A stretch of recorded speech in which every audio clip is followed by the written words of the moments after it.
Cumprimento a amada igreja com a graça e com a paz do nosso Senhor Jesus Cristo. Amém? Amém. Hoje, Hebreus, capítulo 10. Nós vamos estar fazendo a leitura do versículo 19 em diante. Hebreus, capítulo 10, do versículo 19 até o versículo 23, nesse primeiro momento, 19 ao 23. Todos encontraram? Amém.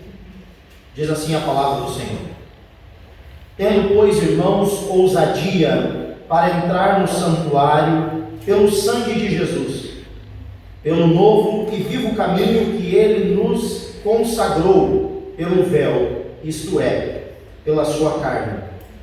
E tendo um grande sacerdote sobre a casa de Deus, cheguemo-nos com um verdadeiro coração, em inteireza de fé, tendo os corações purificados da má consciência e o corpo lavado com água limpa. Retenhamos firme a confissão da nossa esperança, porque fiel é o que prometeu. Amém? Feche seus olhos. Senhor Jesus, nós te adoramos, nós bendizemos o Senhor, nós te exaltamos porque o Senhor é o nosso Deus. Obrigado, meu Deus, pelo privilégio que temos de estar na tua casa com a tua palavra aberta. Meu Deus, que o Senhor possa estar trazendo nessa noite cativo o nosso entendimento e que nós venhamos sair daqui transformados pelo poder que há na tua palavra. Assim oramos em nome do Pai, do Filho e do Espírito Santo de Deus. Amém. Amém. Irmãos, eu quero compartilhar com vocês essa mensagem no capítulo 10 de Hebreus. E o título dessa mensagem é o maior e mais excelente convite de todos os tempos. O maior e mais elevado convite que eu e você vamos receber ou que já recebemos nas nossas vidas. Não existe nenhum convite tão nobre, nenhum convite tão especial ou mais especial. Não existe nenhum convite que se compare a esse. Se você fosse convidado pela rainha Elizabeth para tomar um chá da tarde com ela, esse convite dela não chegaria nem aos pés desse convite que nós lemos aqui.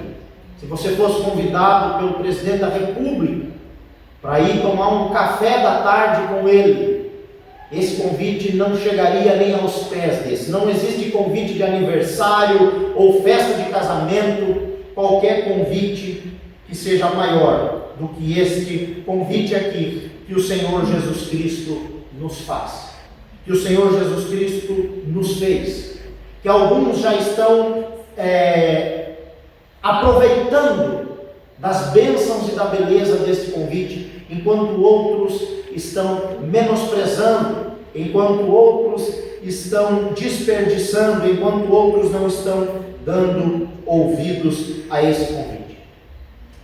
Nós precisamos entender, irmãos, um pouquinho sobre o livro de Hebreus. E o livro de Hebreus nada mais é do que a chave hermenêutica para você entender o Antigo Testamento. Se você quer compreender o Antigo Testamento, você quer entender o Antigo Testamento, você precisa ler a Epístola aos Hebreus. Você precisa dominar esse livro, você precisa ler esses capítulos, esses 13 capítulos. E quando você lê esses capítulos, você consegue destravar o seu conhecimento para interpretar o Antigo Testamento. Nós não sabemos quem foi o autor do livro de Hebreus, apesar de que algumas bíblias de estudo já vêm dizendo que foi o apóstolo Paulo quem escreveu a carta aos Hebreus, mas o autor não se pronuncia aqui, ele não diz quem foi, ele não se revela. Alguns estudiosos e teólogos chegam a dizer que a carta aos Hebreus seria o 5º evangelho, justamente pelo motivo que eu falei agora há pouco, porque é um livro pelo qual se explica a maioria das coisas do Antigo Testamento. E nós vemos então neste livro que para entendermos o Antigo Testamento, nós precisamos ver e aceitar uma única verdade: que Jesus Cristo Jesus Cristo é a chave hermenêutica do Antigo Testamento. Ou seja, tudo no Antigo Testamento apontava para Jesus Cristo. E o autor aos Hebreus, que está escrevendo então para os judeus que tinham se convertido ao cristianismo, ele usa referências e mais referências da antiga aliança para mostrar que essas coisas eram apenas sombras, que essa aliança já foi passada, e quando Cristo na última Páscoa, na última ceia, levanta o cálice de vinho e diz: este cálice é o meu sangue derramado por vocês, e representa a nova aliança, ali o que foi posto por primeiro deu lado para aquilo que vinha posteriormente, como diz aqui no versículo 9. Então disse: eis aqui venho para fazer, ó Deus, a tua vontade. Tira o primeiro para estabelecer o segundo. O autor de Hebreus, então, ele usa esses argumentos para provar que Jesus Cristo é o cumprimento da promessa de Deus, e que tudo no Antigo Testamento apontava para Jesus. Como eu disse, nós não sabemos com certeza quem foi o escritor de Hebreus. Uns dizem que foi Paulo, outros dizem que foi Apolo, uns acreditam que foi Barnabé, mas nós não sabemos com certeza quem foi o escritor, mas sabemos com certeza quem é o autor e quem inspirou o livro de Hebreus: o Espírito Santo. E a palavra de Deus nos diz que toda a Escritura é divinamente inspirada. O Espírito Santo é o autor, então foi ele quem inspirou o escritor, que nós não sabemos quem foi. O propósito então da epístola aos Hebreus é provar, é garantir que Jesus Cristo é maior e melhor do que o trato passado. O autor de Hebreus, ele usa esses argumentos, que Jesus é maior do que os patriarcas, Jesus é maior e melhor do que os profetas, Jesus é maior e melhor do que o templo, Jesus é maior e melhor que os utensílios, que a ordem sacerdotal de Jesus é maior e melhor. Por isso ele é chamado aqui no livro de Hebreus de o supremo sumo sacerdote do melhor pacto, segundo a ordem de Melquisedeque, que o sacrifício de Jesus é maior e melhor do que qualquer sacrifício de touro, de bode, de cabrito, de pombas, do que seja. Jesus Cristo é a chave hermenêutica para entendermos o Antigo Testamento. Veja aí do versículo 9 ao 12 o que o autor diz. Então diz: eis aqui venho para fazer, ó Deus, a tua vontade. Tira o primeiro para estabelecer o segundo, na qual vontade temos sido santificados pela oblação do corpo de Jesus Cristo, feita uma vez só. Oblação é uma oferta de adoração. E assim, todo sacerdote aparece a cada dia, ministrando e oferecendo muitas vezes os mesmos sacrifícios, que nunca podem tirar os pecados. Mas este, havendo oferecido para sempre um único sacrifício pelos pecados, está assentado à destra de Deus. Jesus Cristo, então, ele é maior e melhor que todo aquele sistema do Antigo Testamento de sacrifícios para a remissão de pecados. Essa é a verdade. Veja aí no versículo 4, mais um argumento do autor que diz o seguinte: porque é impossível que o sangue de touros e de bodes tire os pecados. Então, o propósito do autor aqui é estabelecer para a igreja, é estabelecer para os hebreus, para os cristãos, que são formados de judeus convertidos ao cristianismo e de gentios convertidos ao cristianismo. Essa é a igreja do Senhor. O propósito do autor de Hebreus é trazer argumentos sólidos e verdadeiros, irrefutáveis, de que Jesus Cristo é maior e melhor do que tudo e qualquer outra coisa. Por isso, meus irmãos, eu não tenho medo de dizer que essas igrejas que pregam Cristo mais alguma coisa são todas hereges. São todas igrejas falsas. Porque a Epístola aos Hebreus vem para nos mostrar que nós não precisamos de mais nada, absolutamente nada além do que o próprio Senhor Jesus Cristo. E não precisamos mais de um sistema sacerdotal, não precisamos mais, e eles dizem, e eles falam sobre isso, pregam sobre uma cobertura espiritual, e você precisa estar debaixo da cobertura espiritual de um apóstolo, ou de um bispo, ou de um pastor, e se você sair debaixo dessa cobertura espiritual, você é amaldiçoado. Isso é mentira, isso é heresia, isso é conto da carochinha. Nós precisamos do sangue do Senhor Jesus Cristo, da cobertura desse sangue do Cordeiro de Deus que tira o pecado do mundo. É essa a cobertura que nós precisamos, do Espírito da graça e não de homens. Então tudo que é pregado, Cristo mais alguma coisa, é pecado e é heresia. Fuja dessas situações, fuja disso. Então o autor aos Hebreus, ele vem para comprovar que Jesus Cristo é a chave hermenêutica para a interpretação não só do Antigo Testamento, mas de toda a Bíblia. Se nós olharmos para a Bíblia sem o filtro de Cristo, nós não vamos entender nada. Porque a sabedoria de Deus é o que para o homem? É loucura. É loucura. Enquanto o mundo manda você ser agressivo, Jesus Cristo diz: seja um pacificador. Enquanto o mundo diga não leve desaforo para casa, Jesus Cristo nos ensina a dar a outra face. E os ensinos de Cristo vão na contramão. Enquanto o mundo diz odeie, massacre, fale mal, Jesus Cristo diz: ore pelos seus inimigos, e não só ore, mas abençoe eles. Enquanto o mundo nos ensina a pisar naqueles que nos fizeram alguma coisa, Jesus Cristo nos ensina a estender as mãos. E até mesmo na cruz, quando poderia lá amaldiçoar aquela geração, ele disse: Pai, perdoa, porque eles não sabem o que fazem. Palavras do próprio Senhor Jesus Cristo. Qual é então este convite? Para entendermos o convite, temos que entender aqui o argumento do autor. Do capítulo 1 de Hebreus até o capítulo 10, versículo 18, o autor de Hebreus, ele vai trazer vários argumentos do Antigo Testamento e várias figuras do Antigo Testamento. Do versículo 19 do capítulo 10 até o capítulo 13, são aplicações práticas de tudo aquilo que ele falou do 18 para trás. Por isso nós temos aqui uma ponte.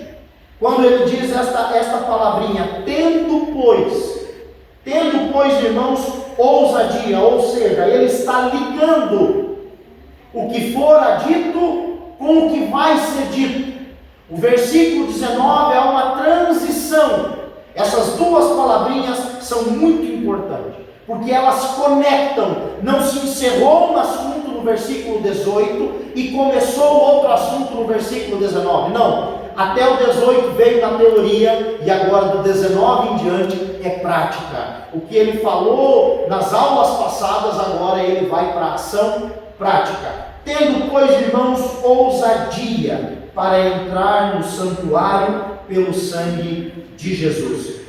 Ele traz aqui então inúmeras passagens sobre a figura do templo, que era dividida em três partes: o pátio, o santo lugar, e dentro do santo lugar tinha um véu que separava o santo lugar do santíssimo lugar, ou do santo dos santos. Esse véu fazia essa separação. No pátio, os homens podiam chegar, as mulheres podiam chegar, mas no santíssimo lugar, somente o sumo sacerdote. Não era o sacerdote, e o sacerdote tinham vários sacerdotes, mas existia um, que era o sumo sacerdote. E somente o sumo sacerdote, uma vez no ano, podia entrar além daquele véu. Ele se preparava, vestia uma roupa especial, e nós temos aí, sabemos como essa roupa, que na sua orla tinham alguns sinos pendurados, porque enquanto ele estava no Santíssimo Lugar, ele ficava caminhando lá dentro, e o povo lá fora ouvia os seus passos. Na cintura desse homem era atada uma corda, porque muitos sumos sacerdotes foram considerados indignos ao entrar no Santíssimo Lugar e morreram lá dentro. Então eles entravam com uma corda amarrada na cintura, e se porventura Deus julgasse eles indignos ou pecadores, esses homens então morriam lá dentro, e os outros que estavam lá fora puxavam a corda e o defunto que estava na ponta dela amarrado. Esse homem, ele só podia entrar uma vez por ano, só ele era autorizado e só podia entrar uma vez por ano, no dia e hora marcado. Esse homem, então, o sumo sacerdote, sacrificava um animal pelos seus próprios pecados. E até isso o autor de Hebreus faz questão de mostrar para a igreja, que aquele homem que entrava era também um pecador, e que ele precisava sacrificar um animal primeiro pelos seus próprios pecados, para depois sacrificar pelos pecados dos outros. O que tinha além dessa cortina, o que tinha além desse denso véu, você sabe, que era a Arca da Aliança. A começar pela sua tampa, chamada de propiciatório, uma tampa de ouro maciço, e nela esculpido a imagem de querubins. Dentro da arca existiam ali alguns elementos: as tábuas da lei, um jarro com maná e a vara seca de Arão que floresceu. Tudo isso apontava também para o Senhor Jesus Cristo. E a arca era a representatividade da presença manifesta de Deus. Quando aquele homem entrava ali, ele estava entrando na presença de Deus, na Shekinah de Deus, uma vez por ano. Era muito sério, irmãos. Isso no Antigo Testamento. Certa feita, a arca estava sendo transportada em uma carroça, e um dos bois tropeçou. E Uzá, um dos homens que estava ali ao redor cuidando da arca, teve a boa intenção de segurar a arca da aliança para que ela não caísse no chão. E ao tocar na arca, ele foi morto. Deus o matou, porque ele não era digno de tocar na arca, ou seja, não era digno de tocar na presença de Deus. Era algo muito sério. Imagine a curiosidade do povo em saber o que acontecia lá dentro, como era sentir a presença de Deus. No Antigo Testamento nós vemos que quando Deus descia na tenda do tabernáculo, Moisés ficava com o rosto brilhando, e o povo tinha medo de olhar para o rosto de Moisés, também era a glória que ele via lá dentro. Imagine aquela curiosidade de entrar lá dentro, de saber como é, qual é a sensação. Mas isso estava restrito para a elite da elite, para o topo da religião, para aquele homem que era o sumo sacerdote. Só ele podia entrar lá dentro. Jesus Cristo então veio ao mundo para cumprir a vontade de Deus. Veja aí comigo o versículo 7 e o versículo 9. Então disse: eis aqui venho. No princípio do livro está escrito de mim, para fazer, ó Deus, a tua vontade. Agora o versículo 8 e 9. Como acima diz, sacrifício e oferta e holocaustos e oblações pelo pecado não quiseste, nem te agradaram, os quais se ofereceram segundo a lei. Então disse: eis aqui venho para fazer, ó Deus, a tua vontade.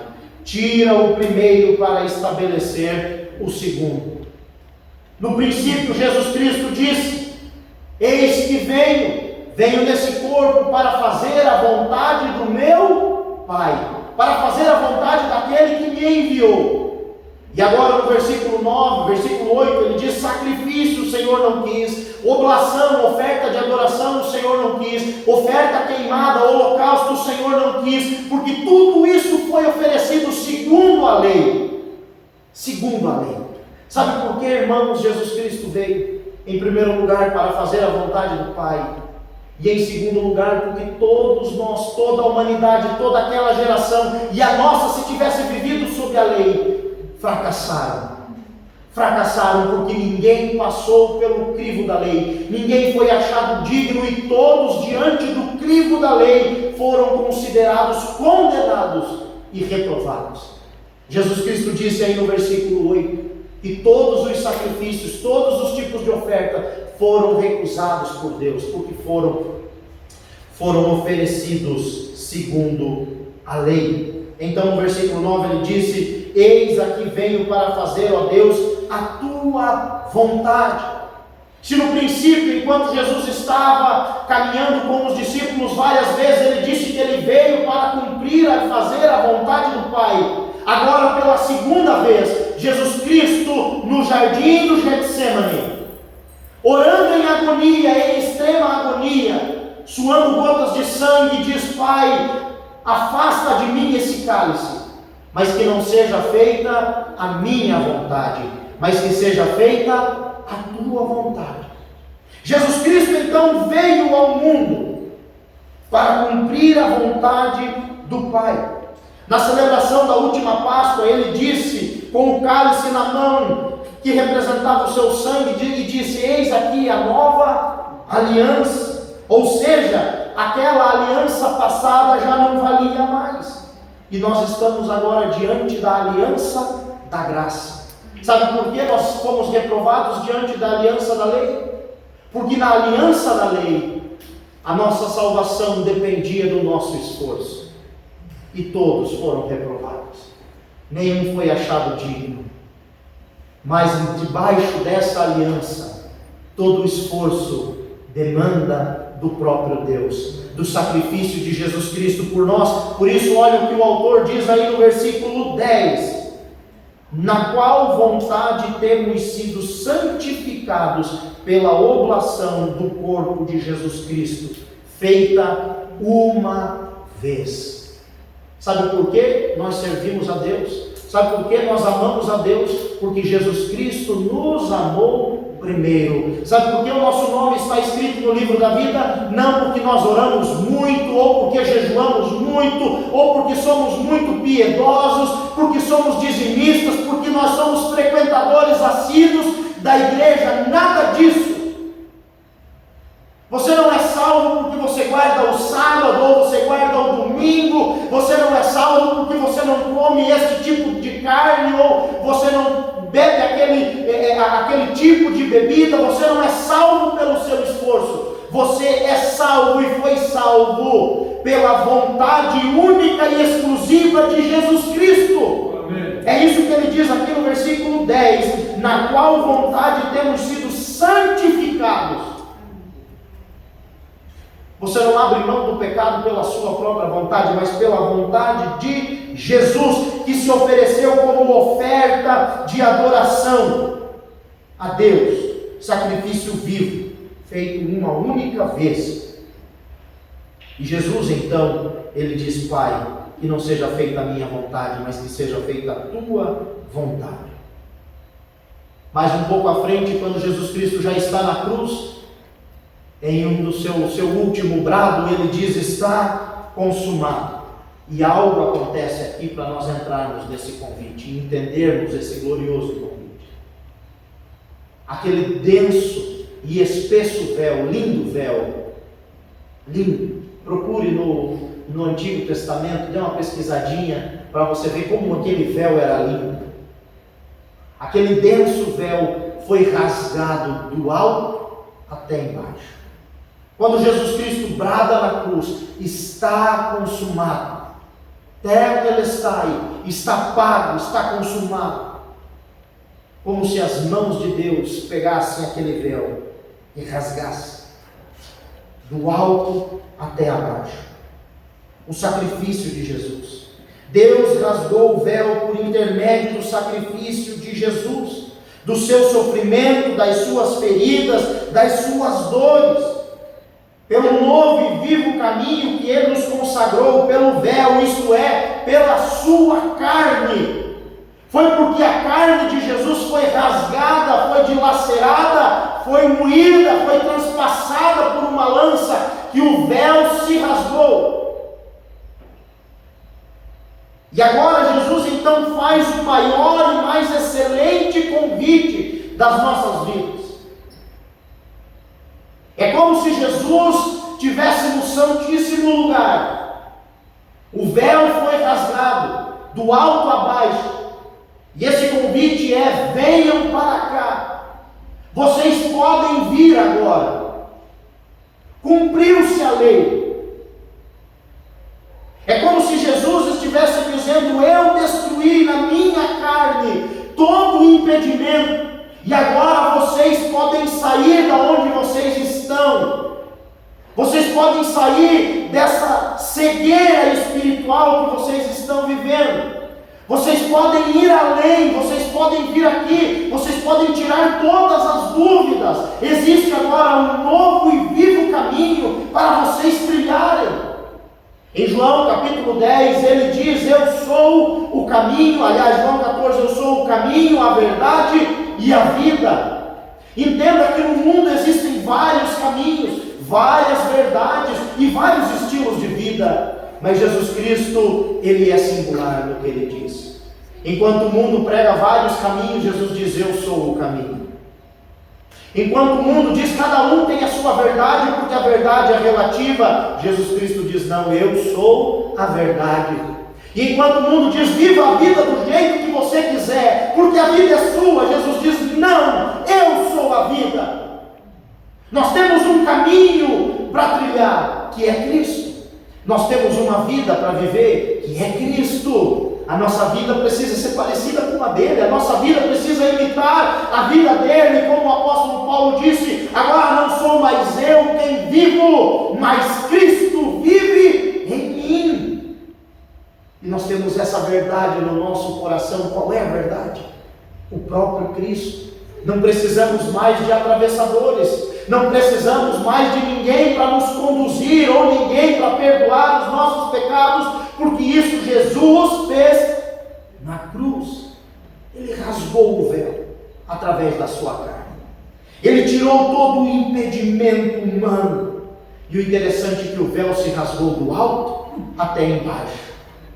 Antes somente a elite da religião, só quem estava no topo daquela pirâmide podia entrar além do véu. E agora Deus rasga o véu do alto a baixo, dizendo: do maior até o menor, do mais rico até o mais pobre, do mais espiritual até o mais pífio pecador, podem entrar na minha presença. Amém. E esse é o convite que Jesus Cristo faz para mim e para você.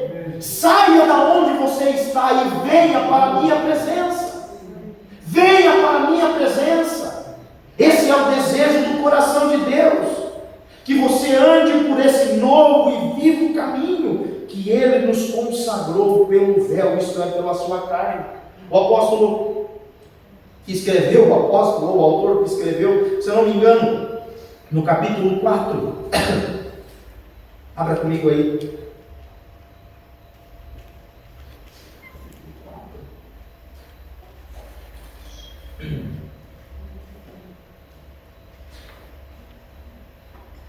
Capítulo 4, versículo 16: cheguemos, pois, com confiança ao trono da graça, para que possamos alcançar misericórdia e achar graça, a fim de sermos ajudados em tempo oportuno. Olha a palavra de confiança pelo novo e vivo caminho que Ele nos consagrou. Sabe por que você, pastor, mas eu sou pecador? Pastor, eu estou fazendo coisas que são reprováveis diante de Deus, que Deus não gosta, que Deus repudia. Meu irmão, a salvação para você. Minha irmã, há perdão de pecados para você, a salvação para você. Nós podemos chegar por esse novo e vivo caminho com confiança. Sabe por quê? Porque nós não estamos debaixo de sangue, de sacrifício de animais, mas consagrados pelo próprio Senhor Jesus Cristo. Jesus nos tornou aceitáveis. O Cordeiro de Deus que tira o pecado do mundo nos lavou, e agora nós podemos atravessar o véu e entrar nesse novo e vivo caminho. E tendo um grande sacerdote sobre a casa de Deus, cheguemo-nos com verdadeiro coração e inteireza de fé, tendo os corações purificados da má consciência e o corpo lavado com água limpa. Olha o que esse homem disse aqui. Que maravilha! Que maravilha! Cheguemos com verdadeiro coração. Você não precisa chegar falseando os seus sentimentos. Você não precisa chegar escondendo as suas emoções. Você não precisa chegar escondendo quem você é de verdade, porque você pode esconder do seu pai, da sua mãe, do seu marido, da sua esposa, do seu pastor. Você pode esconder de muitas pessoas, mas Jesus é aquele que sonda os nossos corações e mentes. Amém. Ele sabe quem é você e Ele quer você do jeito que você está, do jeitinho que você é. Agora pode saber de uma coisa: você não vai ficar do jeito que você está. Amém. Ele vai transformar você, Ele vai mexer na sua vida, Ele vai tocar nas feridas, Ele vai arrancar a podridão. Isso talvez vai acontecer num curto espaço de tempo, ou às vezes vai demorar muitos anos, mas se você é a ovelha dele, Ele vai cuidar de você até o último dia. É isso que Jesus quer, e esse é o convite. Cheguemos com verdadeiro coração, com inteira certeza de fé, tendo os corações purificados da má consciência. Olha aqui comigo, por favor, o versículo 1 e 2 do capítulo 10. Porque tendo a lei sombra dos bens futuros, e não a imagem exata das coisas, nunca, pelos mesmos sacrifícios que continuamente se oferecem cada ano, pode aperfeiçoar os que a ele se chegam. De outra maneira, teriam deixado de se oferecer. Porque purificados uma vez os ministrantes, nunca mais teriam consciência de pecado. O que isso significa? O autor traz um argumento, diz aqui: se esses sacrifícios valessem mesmo e não apontassem para o Cordeiro de Deus, que é o sacrifício melhor e supremo, as pessoas teriam ido lá, sacrificado pelo aquele pecado, e teriam nunca mais pecado. Nunca mais teriam cometido o mesmo pecado, nunca mais teriam saído de lá, ou seja, não teriam saído do templo com a sua consciência ainda ali acusando. Mas quando Jesus Cristo, agora na aplicação real, Jesus Cristo oferece esse perdão para nós, esse perdão é verdadeiro. Este perdão é verdadeiro. Olha o que ele diz: cheguemos com verdadeiro coração, em inteireza de fé, tendo os corações purificados da má consciência e o corpo lavado por água limpa. Sabe o que ele está dizendo aqui? Que o perdão que ele oferece para você é um perdão completo. Ele apaga o seu passado, Ele lança o seu pecado nas profundezas do mar, Ele perdoa a sua alma, Ele redime a sua alma, Ele farta você de bens. É isso que Ele está dizendo aqui, que Ele purifica a nossa consciência, a nossa má consciência, e nós somos perdoados por inteiro, de dentro para fora, coração, sentimentos, alma e também o nosso próprio corpo. Então, o que nós devemos fazer? Retenhamos firme a confissão da nossa esperança, porque fiel é o que prometeu. Amém. Ô meu irmão, minha irmã, para de viver afastado de Deus. Larga a mão de preguiça. Larga a mão de preguiça. Não existe nenhum impedimento. Ah, pastor, não tem. Ai, pastor, nem menos ai. Você está se privando da presença de Deus. Você é o próprio culpado de estar afastado de Deus. Não existe nenhum impedimento, porque o véu foi rasgado.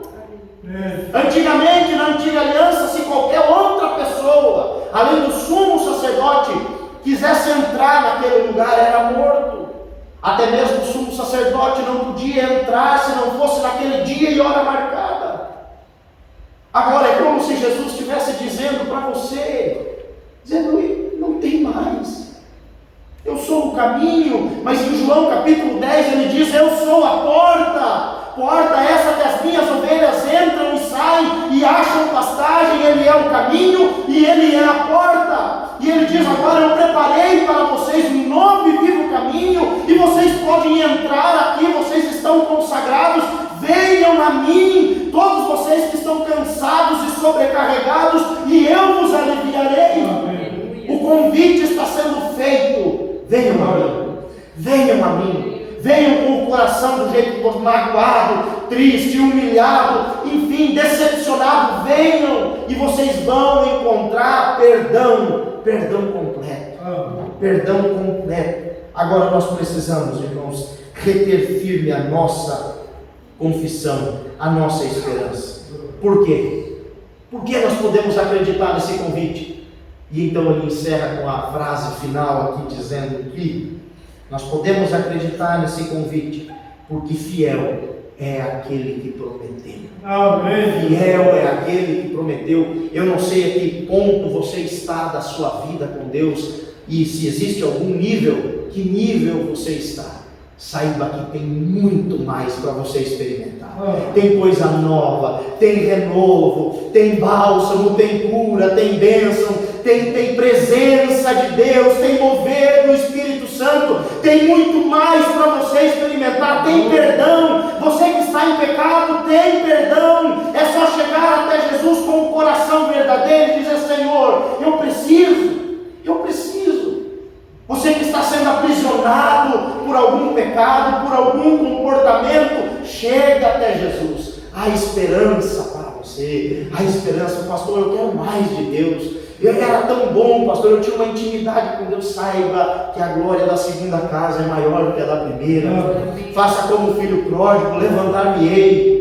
Eu não vou mais ficar aqui junto com o porco, não. Eu não vou mais querer comer o que o porco come, porque na casa do meu pai até os funcionários dele são fartos de pão. Levantar-me-ei, irei ter com meu pai e direi: Pai, eu pequei contra o céu e contra ti, já não sou mais digno de ser chamado seu filho. Todos aqueles que tomam essa postura, sabe o que eles escutam do pai?